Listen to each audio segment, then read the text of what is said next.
So my name's Nick Evans. I'm an Associate Professor at the University of Southampton here in the UK. So my name is Agnieszka Janeczek and I've recently finished a PhD at the University of Southampton in UK. And our research is focused on trying to understand the way that stem cells respond to stimuli and to see whether or not we can speed up bone fracture healing in patients. Populations are increasing in their average ages. It means that fractures are more likely. In many cases, bone fractures will fail to heal sufficiently or within a short enough time frame, so therapies that aim to increase the speed of bone fracture healing are really important. And we've been trying to do this by using stem cells and by trying to stimulate them with the Wnt signalling pathway agents. So skeletal stem cells are one of the stem cell populations present in our bone marrow, and they're also referred to sometimes as mesenchymal stem cells.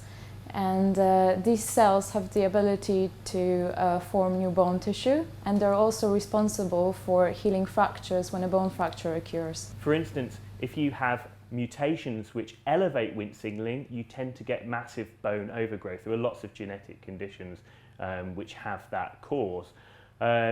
It's also important in some of the stem cells that are present in bone tissue. As I said, there's lots of stem cells present in the bone.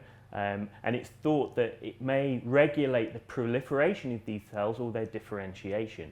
And we thought that perhaps it was the timing, so the stage at which a stem cell or an osteoblast receive a Wnt signal, which is very important in how that particular cell responds to it. And obviously that's important therapeutically, because if you want to use Wnt stimulation to try and improve bone fracture healing, you have to know at what time to deliver it.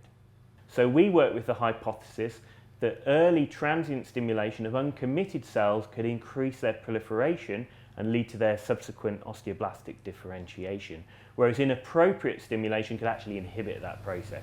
So we've characterized bone marrow cell populations by FACS, and we've also measured the intrinsic marker, Wnt signaling marker levels in these populations after Wnt stimulation and without it. And what we've noticed is that skeletal stem cells have intrinsically elevated levels of Wnt signaling, and these cells are also responsive to Wnt stimulation.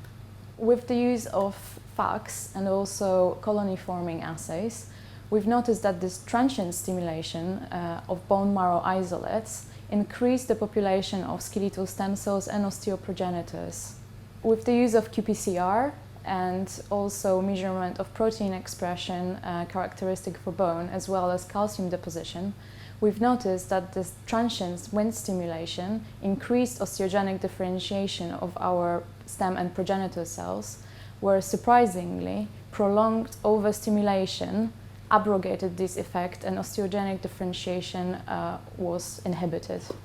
So in summary, we've seen that this transient Wnt stimulation increased the number of osteoprogenitors and increased their differentiation towards bone, whereas prolonged overstimulation of the pathway inhibited this osteodifferentiation.